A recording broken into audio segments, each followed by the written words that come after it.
Jaya Radha Madhava Jaya Kunja Bihari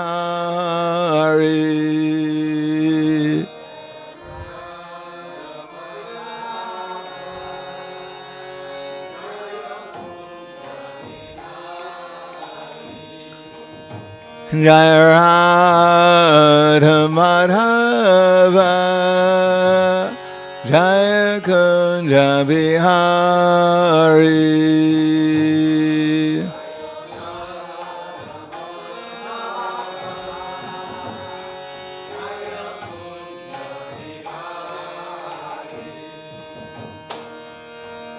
Gopijana Vallabha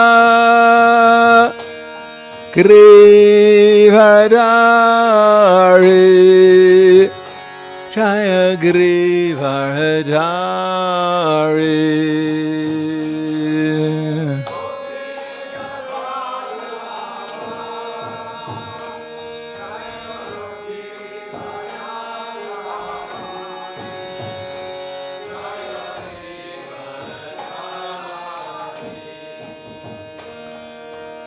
Gopijana Vallabha Grivadari Jaya Grivadari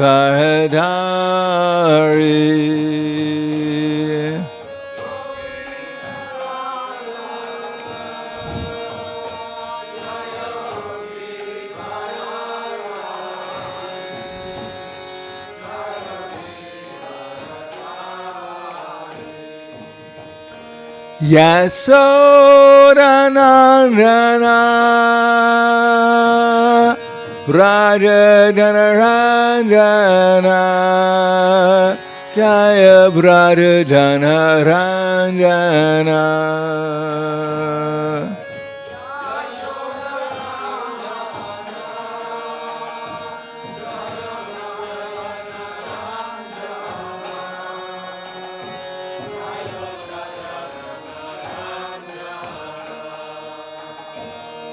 Yasodhanandana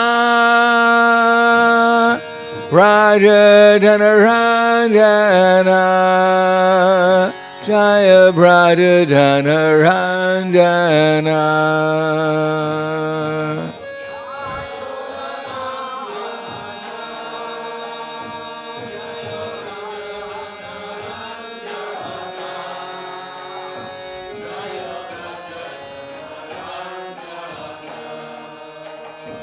Yasodhanandana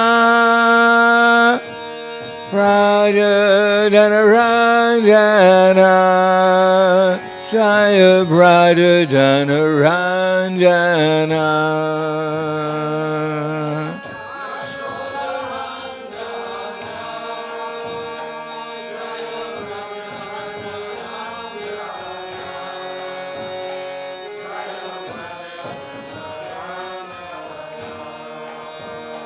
Yamuna Tiravarachari Jaya Kunja Vihari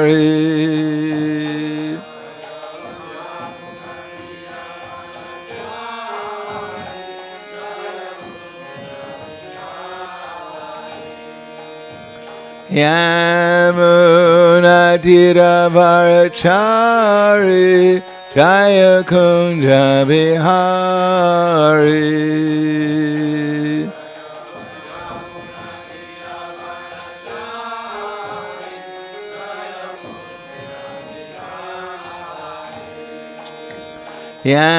Yamuna Tiravarachari Jaya Kunja Vihari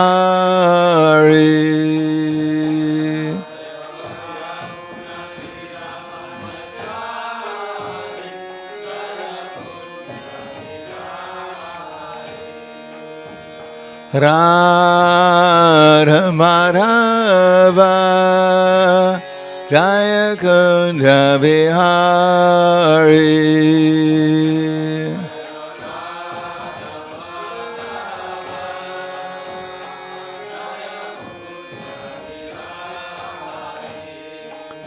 Jaya Radha Madhava Jaya Kunda Bihari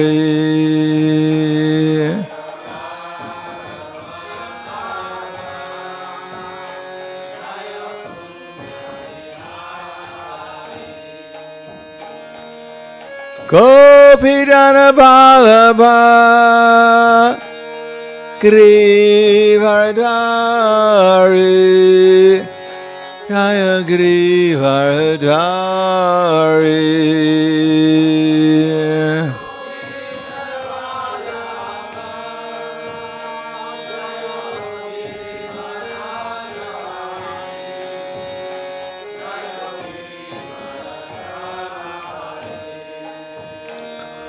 Gopidana Balaba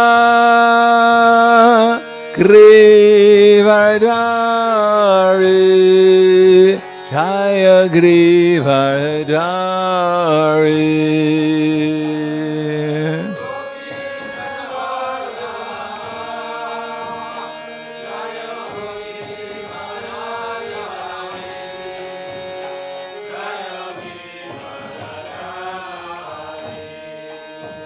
Yasodanandana Raja Dhanarajana Jaya Raja Dhanarajana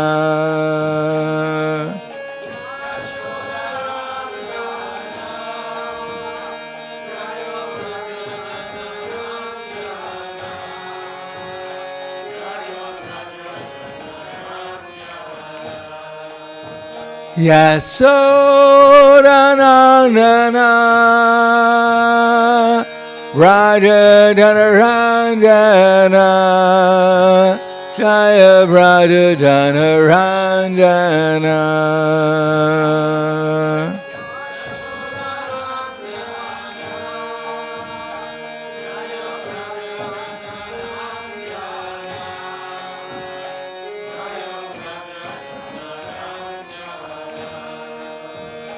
Yamuna Tiravarachari Jaya Kunja Bihari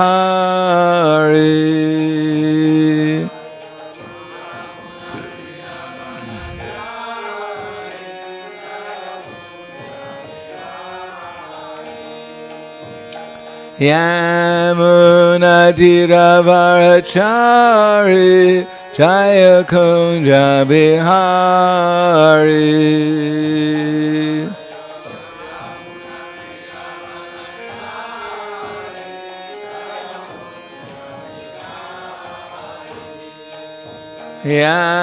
Yamuna Tiravarachari Jaya Kunja Bihari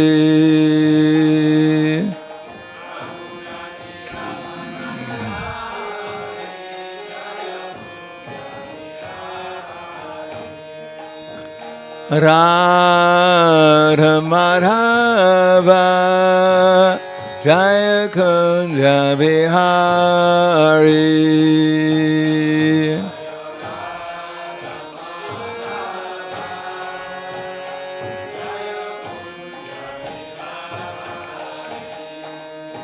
Jaya Radha Madhava Jaya Kunja Bihari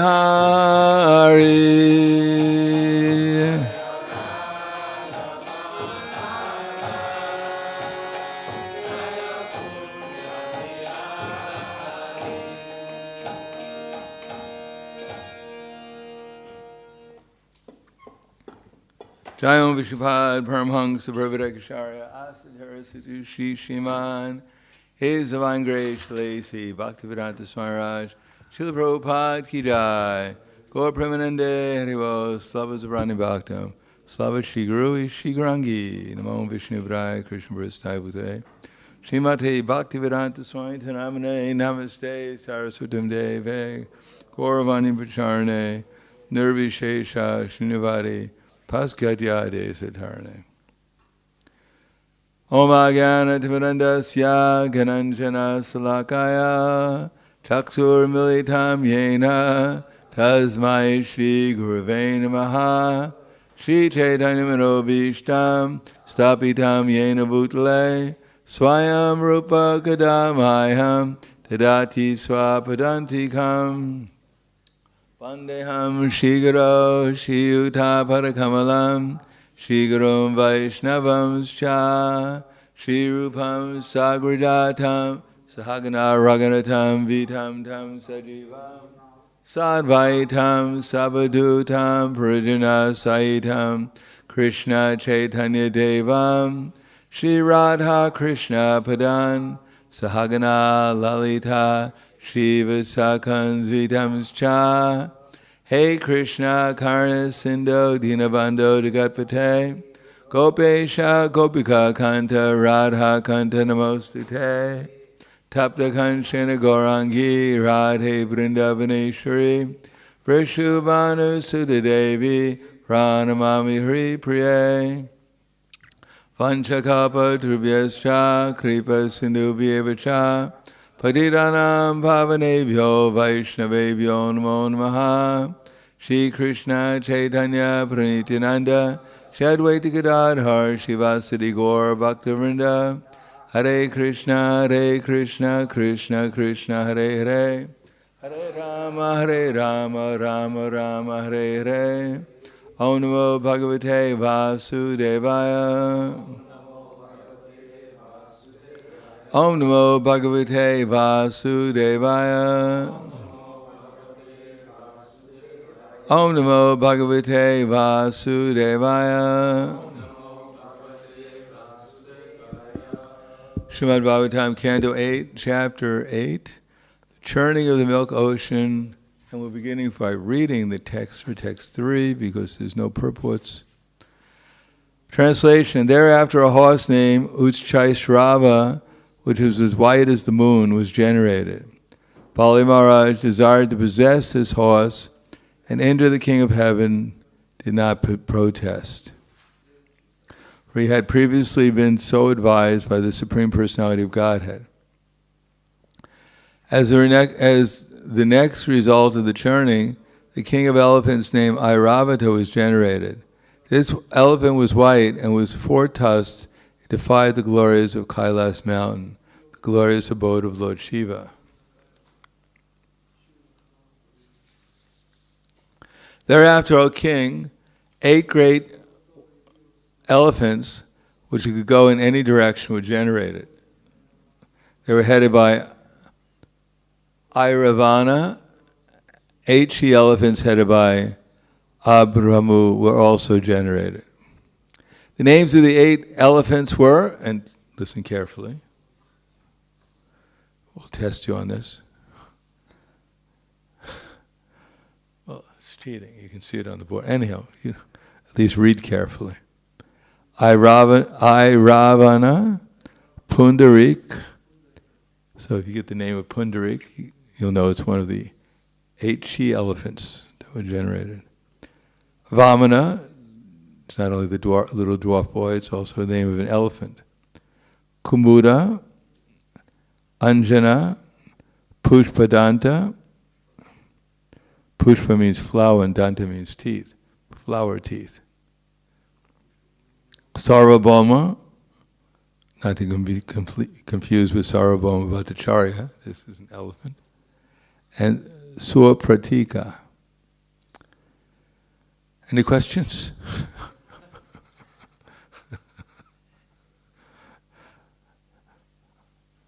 I'm not really so familiar with these elephants. Translation. Generated from the great ocean with the celebrated gems Kastubamani and Padmaragamani. Lord Vishnu, to decorate his chest, desired to possess them. Generated next was the Parijata flower, which decorates the celestial planets. O king, as you fulfill the desires of everyone on this planet, by fulfilling all ambitions, the Parijata fulfills the desires of everyone. Text 7. Next, there appear the apsaras, who are used as prostitutes in the heavenly planets. They were fully decorated with golden ornaments and lockets, and were dressed in fine and attractive clothing. The apsaras move very slowly in an attractive style that bewilders the inhabitants of the heavenly planets.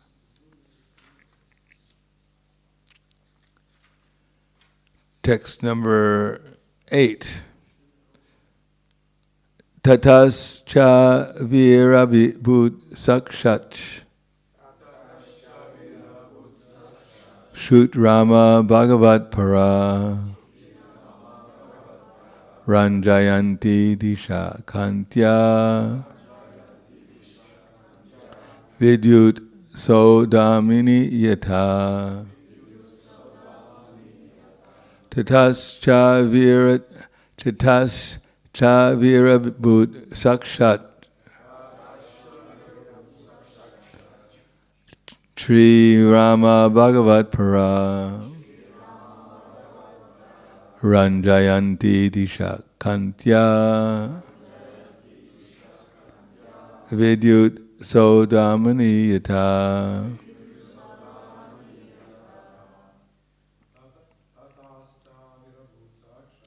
Tatascha virabhut sakshat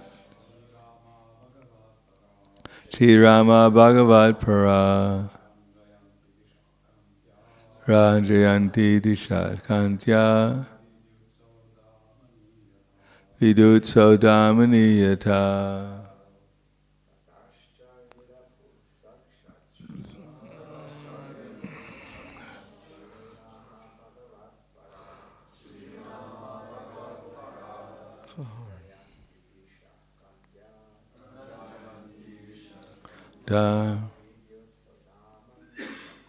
Vidut Sodamani Yata Tatascha virabhut sakshat Shri Rama Bhagavat Para Rajayanti Disha Kantya Vidut Sodamani Yata Tata thereafter Sha and Avirabhut manifested Sakshat directly Shri, the goddess of fortune, Rama, known as Rama, Bhagavat Para, absolutely inclined to be possessed by the Supreme Personality of Godhead. Ranjayanti, illuminating. Disha, all directions. Kantya, by luster. Vidut, lightning. Sodamani, Yata, as. Translation and purport by His Divine Grace, A.C. Bhaktivedanta Swami Srila Prabhupada. Then there appeared the goddess of fortune, Rama, who is absolutely dedicated to being enjoyed by the Supreme Personality of Godhead. She appeared like electricity, surpassing the lightning that might illuminate a marble mountain. Sudamani is the marble mountain.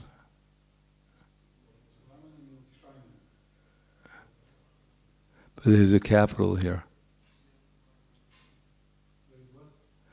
The translation has a capital for Sudamani, making it a proper noun.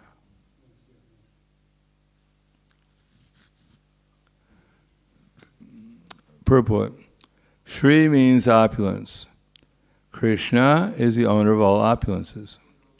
Bhoktaram jagatapasam sarvalokamaheshwaram suridam sarvabhutanam gyatva mam shantim richati. This peace formula for the world is given in Bhagavad Gita 5:29. When people know that the Supreme Lord Krishna is the supreme enjoyer, the supreme proprietor, and the most intimate, well-wishing friend of all living entities, peace and prosperity will ensue all over the world. Unfortunately, the conditioned souls, being placed into illusion by the external energy of the Lord, want to fight with one another, and therefore peace is disturbed. The first prerequisite for peace is that all the wealth presented by Shri, the goddess of fortune, be offered to the Supreme Personality of Godhead. Everyone should give up his false proprietorship over worldly possessions and offer everything to Krishna. This is the teaching of the Krishna consciousness movement. Namo Vishnu Padaya Krishna Prasthaya Bhutale Srimate Bhaktivedanta Swami Namane Namaste Saraswatam Deve Gauravani Pracharane Nirvishesha Srinivadi Paskatyade Sadharane. So in Bhagavad Gita, Krishna said towards the end of the Bhagavad Gita, that Brahma Bhuta Prasanatma Nishoshiti Nakangshiti Samak Sarveshu Bhuteshu Mad Bhaktim Labhate Param. That if we want to become joyful, or Prasanatma here, the word is Shantim, peaceful. So the kind of joyfulness or peacefulness is more or less the same. And according to Krishna and Bhagavad Gita, one has to give up hankering and lamentation.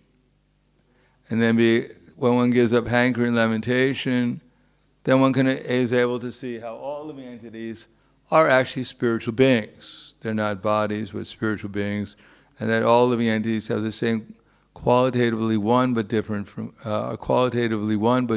Krishna. Now, Krishna also said, Ichcha dvesha samutena dvanva mohena bharata sarva bhutani samoham sarge yanti parantapa. That all living entities are born into delusion, overcome by desires of and hate. Or as Krishna says,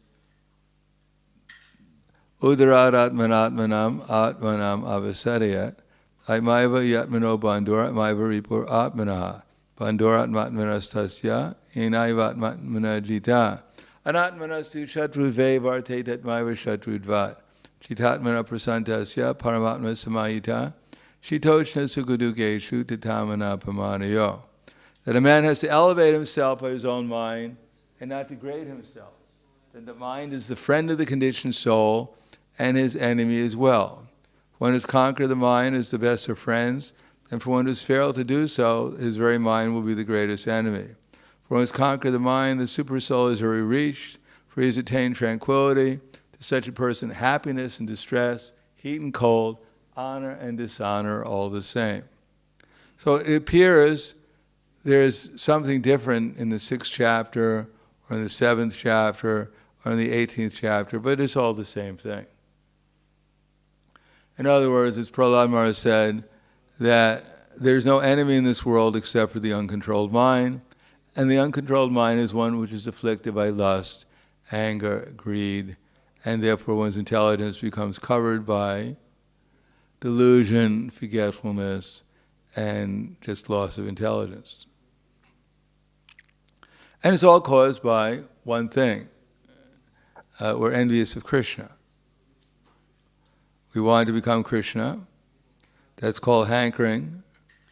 It may be appearing that we're just hankering after something small, maybe a raisin. But that hankering to steal the raisin from Krishna means, at least to that degree, we want to become Krishna. We want to become the proprietor of that raisin. Of course, most of us have more desires than just raisins. Some of us want bananas also and other such things. In any case, this hankering for anything in the material world will cover one's consciousness, and it's also due to our unwillingness or our inability to understand that everything here belongs to Krishna. Krishna's energy called Maya is so powerful. As soon as she even detects that we want to steal, she arrests us and puts us in illusion. We may claim we're innocent, or that we're trying to be honest. We're trying to be honest thieves. As we know that story of how the thieves, they robbed the bank, they went to their hideout, and the head thief stood up and said, "My dear fellow thieves, you're great thieves. Let's all chant, all glories to the thieves. You did a great job. You're magnificent thieves. But please, I only have one request, my dear fellow thieves, O best of the thieves. Please, please, let us divide this money up honestly." So their basic principle is thievery, but now they want to, while they're dividing up what they've stole, they want to do it honestly. So no matter how honest you are in dividing up stolen goods, you're still a thief. So everyone has come to the material world, and although we may claim we're innocent, that actually, I didn't know it was Krishna's world when I was trying to steal it. Well, you may go into a store, a supermarket or a clothing store, and start stealing everything that you can. And when you walk out, they arrest you. They say, "Wait a second, who does the store belong to?" And they go, "So-and-so, Mr. Patel." "Mr. Patel, I don't know Mr. Patel. I'm not stealing from Mr. Patel. I don't even know who he is." You may not know who it is, but it's his store and you're stealing from him, and therefore you're getting arrested, no matter whether you know who Mr. Patel or not. Of course, this arrest means you're put into a prison of material. We're all put into prisons of material bodies, suffering the threefold miseries: adi-atmika, adi-daivika, adi-kleshika miseries, and birth, death, old age, and disease. Jana, mrityu, jara, vyadi, dukkha, dosha, and darshana. And still we say we're innocent, we're good people. How can anything happen to us because we're good people? But actually it's happening is because we're thieves, we're criminals, and Maya's chastising us. And because we're attached to this body, therefore we continue to suffer the chastisements, because we won't give up the stolen property and give it back to Krishna. And therefore Maya continues to try to rectify us by putting us into different kinds of miseries. In any case, Krishna is, as it says here, he is the Sarva Loka Maheshwaram. He's the owner of everything. If we don't understand it, then we're in ignorance. That means we're in the mode of ignorance. And mode of ignorance is characterized by which emotion? Does anyone know? Of lust, anger, and greed, which is ignorance. Anger, yes, who said that? Yeah, anger. And what is the anger? We hate the fact that Krishna is the proprietor. We just don't like that he's the proprietor. Why shouldn't I be the proprietor? It's unfair. Let's go and do a demonstration. We can come in front of Chaitanya Mahaprabhu with signs, Krishna unfair.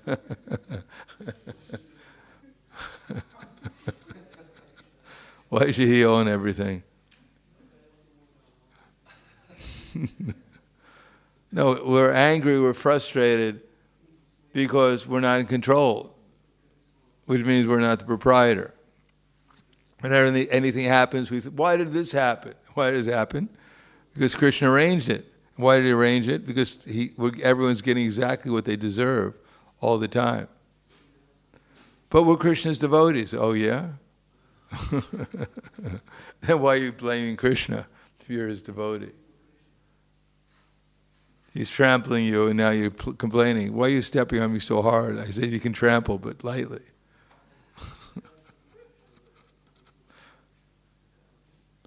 So we're frustrated because we don't like the way things are going on, and we don't like the fact that we can't change it. We have to depend upon Krishna, and it depends upon whether he's willing to change it or not. We can't force him to change it. We can beg Krishna to change it, but that doesn't mean that as soon as he sees that someone is begging, he has to do it.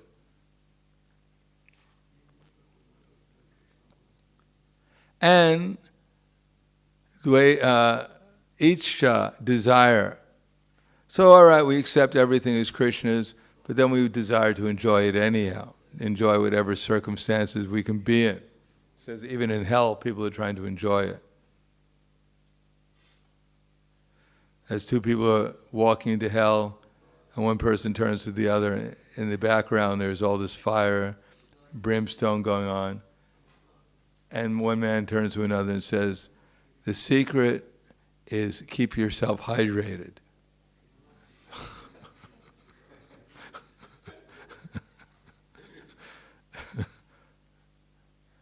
Hydrated means make sure you drink enough water. If you go to hell, make sure you drink enough water, and then you'll be all right. It's pretty hot down there, but perspire a lot. So even in hell, people are trying to enjoy the situation. So if we accept to some degree that everything belongs to Krishna, still then we're going to try to enjoy whatever Krishna has given us.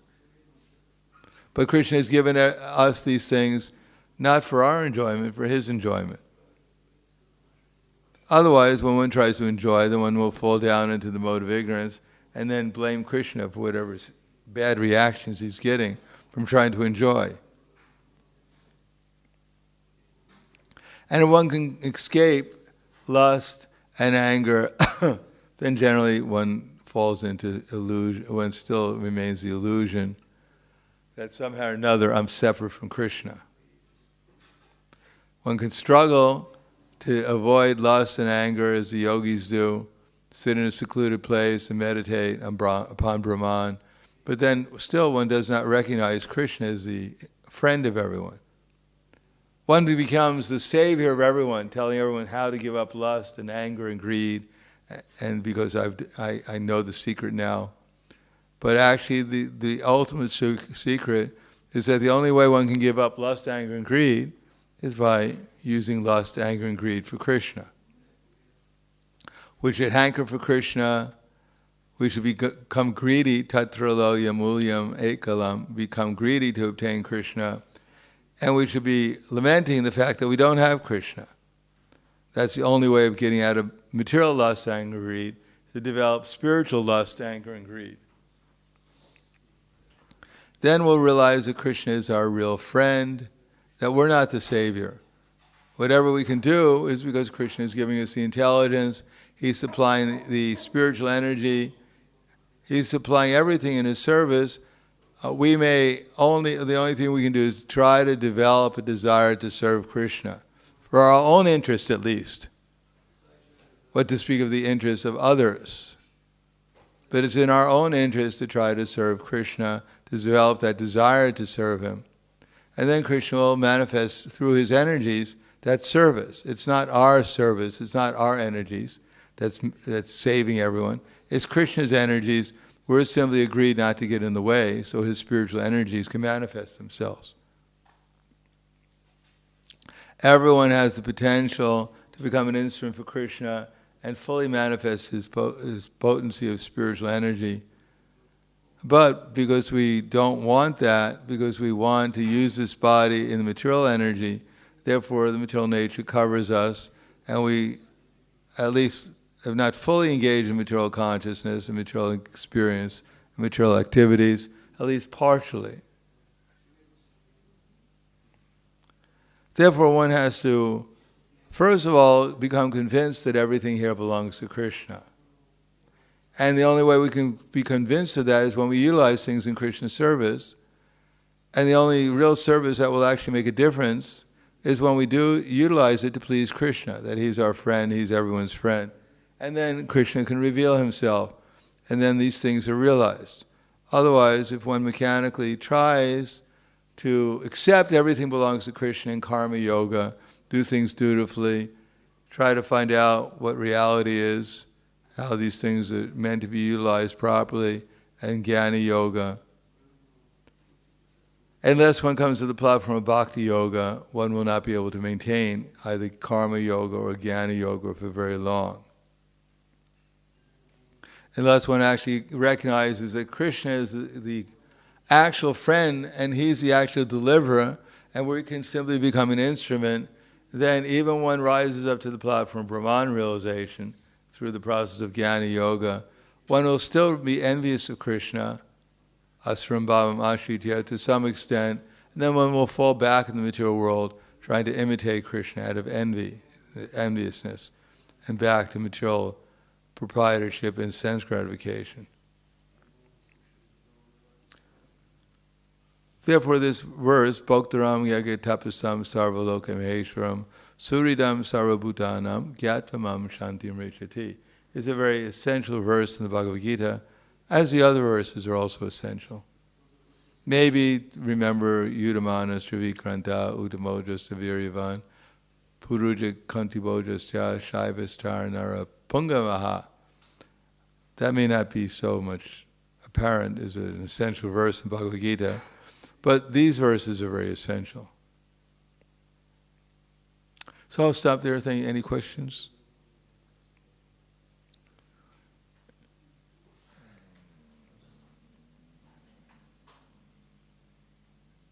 Hare Krishna. Thank you. Sudama indeed is a mountain, but the dictionary gives it under a question mark. So they don't know which. And this is an interesting verse because it's 888, 8th canto, 8th chapter, verse 8, and number 8 is considered to be very closely connected to Lakshmi. When they code numbers, they say Lakshmi. So Lakshmi appears in 888, chapter 8, verse. Of course she'd appear in 888. You think otherwise? And I have a question about, Prabhupada says that everything should be offered to Krishna, and one should not be greedy, taking more. And I know at least one story of a very rich businessman who became a devotee, and even his guru was encouraging him to continue as a rich businessman so that he could maybe attract some other rich businessmen. But he was so tired of that he basically gave up his business and stopped both earning money and spending money on luxurious things like cars.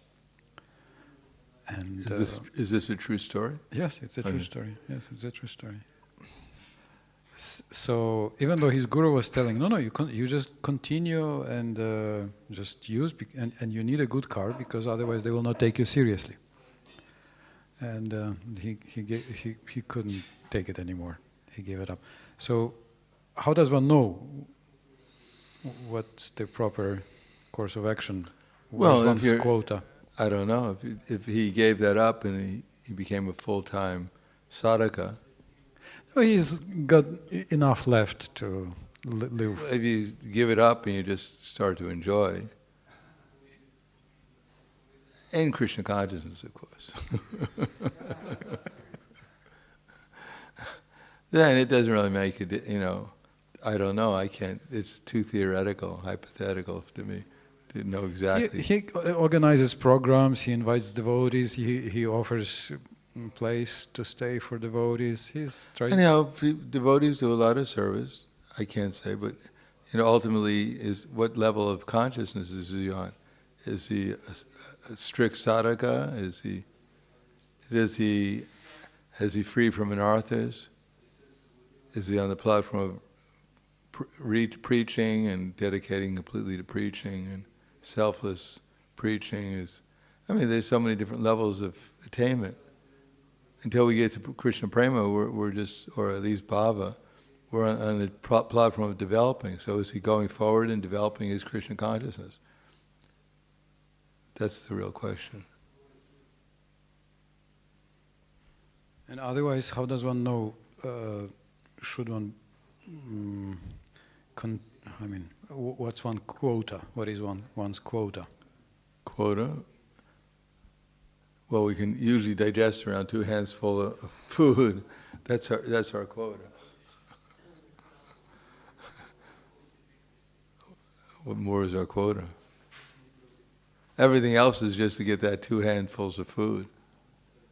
All the show. Maybe a little something to cover ourselves from the cold, if we're living in a cold climate. Other than that, what is our quota? The air is usually not a problem right now. The water is usually not a problem. And mostly people are working just to get 2 palms full of food. That's our quota. Everything else it could be used in Krishna service if it's used for preaching. Otherwise, it's not our quota.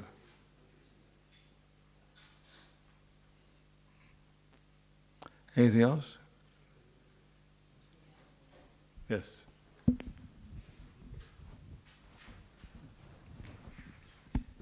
Hare Krishna. Many times it's said that material world is a reflection of a spiritual world. And for example, if I am working as therapist and as a singer, what kind of reflection is this? Well, you can't compete with Krishna. If you go to the spiritual world, that he's the best singer. Plus the gopis are all better singers than we are. They're already, top 10 are already there in the spiritual world. And the hit song, Krishna on the Flute, has been playing eternally, so we're not going to get a better hit than the flute song, especially the 5th note. As far as therapies go, the only therapy is the only affliction they have in the spiritual world is separation from Krishna. The only remedy is when they meet Krishna. Like a healing to return. But, so they already have the remedy. Chanting Hare Krishna and meeting Krishna. Anything else? Thank you, thank you.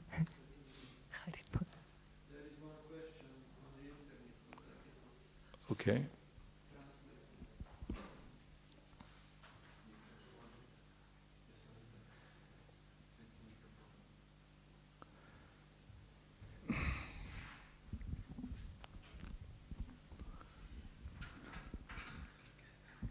Hare Krishna, so Vallabh is asking if Icha Dvesha is the same as Raga Dvesha.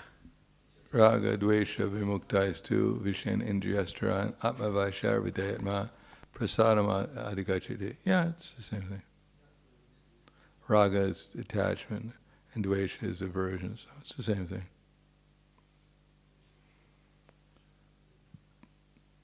Anything else? Okay.